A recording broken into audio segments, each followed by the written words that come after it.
प्रदेश जिसकी कानून व्यवस्था को लेकर काफ़ी चर्चा है, जिसकी कानून व्यवस्था को लेकर बहुत बातें की जाती हैं और जिसकी कानून व्यवस्था को लेकर ये कहा जाता है कि वैसी कानून व्यवस्था पूरे देश में शायद कहीं नहीं है। उसी उत्तर प्रदेश के बस्ती जिले में जब एक दरोगा की लाश मिलती है, जब एक दरोगा गायब हो जाता है और जब मिलता है तो मरी हुई स्थिति मिलता है, तो कहीं ना कहीं कानून व्यवस्था पर सवाल खड़े होते हैं और थाना होता है परशुरामपुर।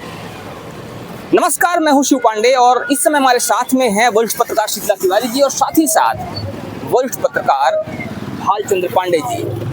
हम आज इसी मुद्दे पर बात करेंगे कि आखिर ये कानून व्यवस्था को क्या हो गया है, जिस कानून व्यवस्था को लेकर योगी आदित्यनाथ थकते नहीं हैं, जिस कानून व्यवस्था की बात करते हुए लगातार कसीदे पढ़े जाते हैं।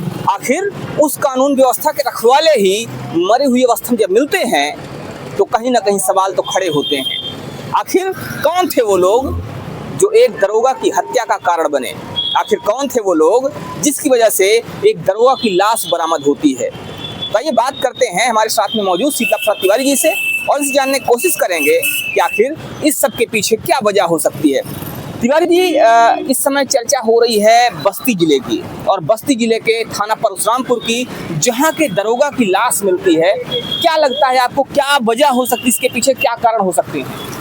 दरअसल सबसे पहले हमारे जितने भी भाई हैं उनको बहुत बहुत प्रणाम, नमस्कार। पांडे जी ने भी जो जिक्र किया, तो उत्तर प्रदेश की इस समय यह जो है सबसे चर्चित घटना है और उत्तर प्रदेश के पांडे जी प्रयागराज या तमाम बड़े जो शहर हैं उनको हम लेकर के अगर चले तो कहीं ना कहीं ये जो बस्ती जिले में जो घटना हुई है, तो समझ लीजिए इस पर जो है बहुत बड़ा मतलब जो है कानून व्यवस्था को लेकर सवाल खड़ा हो गया है। अब उस पर यह है कि 5 फरवरी का दिन था। 5 फरवरी के दिन शाम 5 बजे अजय गौड़ जो एसआई थे परशुरामपुर थाना, जैसा आपने बताया, उसमें वो जो है एसआई थे, लेकिन जो प्रभारी थे उनके छुट्टी की वजह से वह जो है चार्ज थाना का लिए थे और वह ड्यूटी में 5 बजे निकलते हैं। हालांकि पत्नी से बात, अगर हम पत्नी की बात करें उनकी रंजिता गौड़ की, तो वह शाम 8 बजे तक जो है लगाई फोन, उनसे बात नहीं हो पाया। वो बता रही है कि 5 बजे बात हुई, उसके बाद 8 बजे बात नहीं हुई और रात भर बात नहीं हुई। तो सुबह थाने वालों ने उनको बताया कि वह जो है लापता है। इस पर जो है उन्होंने संदेह जताया कि उनका जो है अपहरण हुआ है, उनका बंधक बनाया जा सकता है, उनको किसी ने कुछ ऐसा कुछ किया होगा। कोई विश्वसनीय आदमी तत्काल जो है मुकदमा करके इसका जो है आप लोग जो है छानबीन करिए। अब पांडे जी, सबसे बड़ी बात यह है कि एक थाने का मामला और उसके बाद पुलिस जो है इसमें रेड करती थी, हालांकि बाद में गुमखोरी की रिपोर्ट दर्ज हुई। अब उसके बाद जो है उनकी गाड़ी जो है पल्सर गाड़ी है, वह एक नदी के किनारे मिलती है। पांडे जी, जब नदी के किनारे, तो पुलिस को लगा कि शायद है कि वह सुसाइड किए होंगे। अब उसके बाद पुलिस तुरंत एसडीआरएफ एनडीआरएफ की टीम बुला करके उसके बाद उस जो नदी था उसमें पूरा सर्च ऑपरेशन शुरू कर दिया। उनकी पत्नी रंजिता गौड़ यह भी कह रही हैं कि यह भी हो सकता है कि गाड़ी वहां खड़ी की गई हो, उनको कहीं और ले जाया गया हो, यह पुलिस गुमराह करने के लिए ऐसा किया जा सकता है। लेकिन तब तक में शाम तक उन लोगों ने सर्च ऑपरेशन चलाया उस नदी में, जबकि उस नदी से या सरजू से कोई मतलब नहीं है।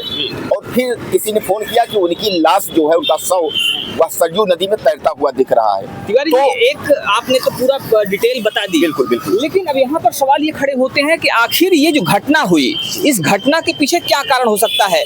क्या जो दरोगा जिनकी लाश मिली है, क्या वो किसी ऐसे केस की तहकीकात कर रहे थे या उनके पास कोई ऐसा मामला था जिससे किसी बड़े व्यक्ति के फंसने की आशंका थी, या कोई ऐसा व्यक्ति जिसने उनको गुमराह किया उसने अपने पास बुलाया और उसके बाद जैसे किडनैपिंग की बात आप कर रहे थे? यहाँ हम आपसे एक बात जिक्र करना चाहेंगे।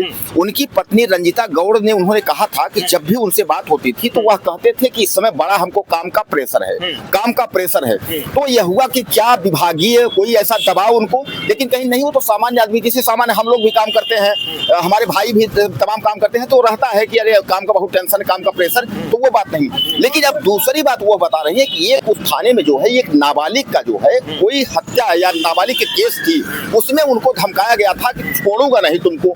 तो ये कुछ शक जो है उधर तो जा रहा है, लेकिन पुलिस जो है, हालांकि पुलिस हर बिंदुओं पर जांच कर रही है, जो लोग कहते हैं प्रेम प्रपंच या इस तरीके, उस पर भी जांच कर रही है यानी। लेकिन पांडे जी, अभी तक जो है वह क्लू नहीं आया। अब सबसे बड़ी बात इसमें ये है कि उसमें सीसी कैमरे, जो 100 सीसी कैमरे बता रहे हैं पुलिस ने जांच किया है, तो बस्ती से वह अयोध्या की तरफ जा रहे हैं। अब पांडे जी, अगर बस्ती से अयोध्या तरफ जा रहे हैं और फिर वहाँ अगर इस तरीके से उनकी लाश मिल रही है तो आखिर सरजू से अयोध्या से उनका 100 यानी गाड़ी जो है वह गाड़ी फिर वापस बस्ती कैसे आया? गाड़ी वहाँ जा रही है, गाड़ी वहाँ से आ रही है, कोई व्यक्ति गाड़ी ला करके यहाँ जो है खड़ी कर रहा है और उसका अब यह कहा जा रहा है पुलिस के द्वारा उनका जो मोबाइल फोन है वह बेचा गया है, यानी किसी महिला के हाथ वह जो मोबाइल फोन बेचा गया है। पुलिस जो है उसकी टीमें लगी हुई हैं, जल्द ही पुलिस कह रही है कि हम दावा कर रहे हैं कि हम इसको जो है जल्द खुलासा करेंगे, लेकिन कहीं ना कहीं कानून व्यवस्था को लेकर के तो सवाल है। पांडे क्या लगता है आपको? देखिए, उत्तर प्रदेश जैसे राज्य में जहाँ के अपराध की संख्या धीरे धीरे दिन प्रतिदिन बढ़ रही है, वहाँ पर एक पुलिस वाला जो कि कानून का रक्षक है उसकी हत्या हो जाती है और इतना दिन हो गया अभी तक कोई खुलासा नहीं हो पाता। और ऐसी स्थिति में जहाँ पर लोग पुलिस पर विश्वास करते हैं अपनी रक्षा के लिए, वहाँ पुलिस अपनी रक्षा नहीं कर पाती। ऐसे पे तो पुलिस वालों के ऊपर या उत्तर प्रदेश की कानून व्यवस्था पर, योगी के शासन पर प्रश्न चिन्ह उठता है, क्योंकि जब अपनी ही रक्षा नहीं कर पाएंगे या पुलिस वाले अपने ही डिपार्टमेंट के लोगों की रक्षा नहीं कर पा रहे हैं या उनके होने वाली हत्या का खुलासा नहीं कर पा रहे हैं। एक बात जो पांडे जी ये जो है हमारे भालचंद बड़े भैया जो ये बात इन्होंने कहा कि कहीं ना कहीं जो है जो उन्होंने कहा थोड़ा सा यही बात उनके भाई जो अरुण गोड़ है जो एडीएम झांसी है, उन्होंने ये बात कहा। उन्होंने यह कहा कि ये थानों में जो है थाना सस्पेंड होना चाहिए और 4 पुलिस वालों के ऊपर हत्या का मुकदमा चलना चाहिए। कहने का मतलब यह है कि हमारे भाई की जो हाल हुई है तो इसी थाने की वजह से, यानी कहीं ना कहीं यह गंभीर भी आरोप है। यानी पांडे जी उसमें सीधे उन्होंने कहा कोई महिला सीओ है, सीओ से उन्होंने बात किया तो उन्होंने यह कहा कि तुम्हारा भाई जो है दारू पी रहा था वहाँ, इस तरीके से उन्होंने इन शब्दों में कोई बात किया। गाड़ी यह है जब उनकी गाड़ी मिली है जहाँ, वहाँ जो है कुछ लोग दारू पी रहे थे, जब पुलिस को देखे तो भाग गए। तिवारी जी एक बात यहाँ पर मैं कहना चाहूंगा कि दारू पिया था कोई, किसी ने क्या किया था, मामला जो भी था, लेकिन एक पुलिस वाले की हत्या हो जाना, एक दरोगा की हत्या हो जाना अपने आप में बड़े सवाल खड़े करता है और कहीं ना कहीं दिखाता है कि अपराधियों के हौसले बुलंद हैं।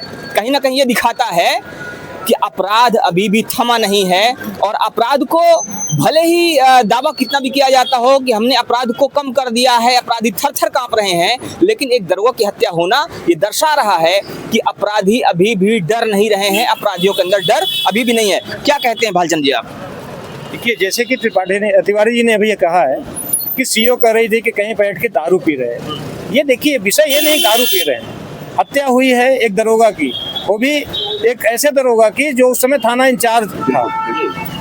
तो ऐसी परिस्थिति में उसकी हत्या होना और सीओ द्वारा ये कहा जाना कि कहीं बैठ के वो दारू पी रहे हैं, या ये तो कहीं ना में ये कहना कि नहीं वो दारू पी रहे थे, ये कहीं ना कहीं सीओ को जो अपनी जिम्मेदारी उससे भागना हो दिखा रहा है, बाकी और कुछ नहीं।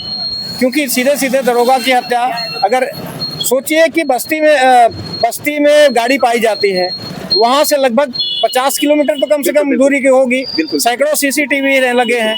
ऐसे में अगर पुलिस चाहती तो कुछ न कुछ निष्कर्ष निकाल सकती थी, लेकिन निष्कर्ष निकालने के बजाय अगर लांछन लगाया जा रहा है कि नहीं वो दारू पी रहे थे, ये तो कहीं ना कहीं अपनी जिम्मेदारी भागना हुआ। तो कहीं ना कहीं जिम्मेदारियों से भागने वाली बात है, कहीं ना कहीं ये अपने सरदर्द को कम करने की कोशिश है, अपने बोझ को हटाने की कोशिश है और ये कहकर इस जिम्मेदारी से बचने की कोशिश है कि अपराध को कैसे नियंत्रित किया जाए। फिलहाल इस पर आपका क्या मानना है, आप भी हमें जरूर बताइएगा। बने रहिए हमारे साथ खबर अपडेट के लिए। जय हिंद।